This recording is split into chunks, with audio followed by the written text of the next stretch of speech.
Hello guys, welcome to my channel. তো চলো, দেখতেই পাচ্ছ আজ আমি চলে এসেছি সকাল সকাল বহরমপুর। তো আজকের এই দিনটার জন্য দেখতেই পাচ্ছ সবাই মিছিল বেরিয়েছে। তো সকলকে জানাই আজকের ৭৮তম স্বাধীনতা দিবসের অভিনন্দন। তো মিছিল বেরিয়েছিল রাস্তায়, তারপর ওটা পার করে আজকে বহরমপুর একটু ঘুরতে বেরিয়ে পড়লাম। এই কারণেই আজকের দিনটা সবার কাছে, আমাদের প্রত্যেকটা ভারতবাসীর কাছে আজকের দিনটা খুব স্পেশাল একটা দিন।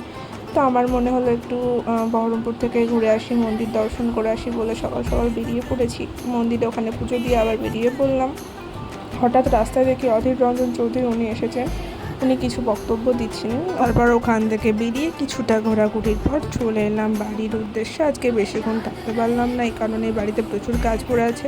আজ একটু ছুটি পেয়েছিলাম বলে এসেছিলাম। তো চলো বাড়ি যাওয়া যাক। আবার আসবো কোনো এক নেক্সট ভিডিওতে। তো তোমরা সাথে থেকো, সাবস্ক্রাইব, লাইক, শেয়ার করে দিও।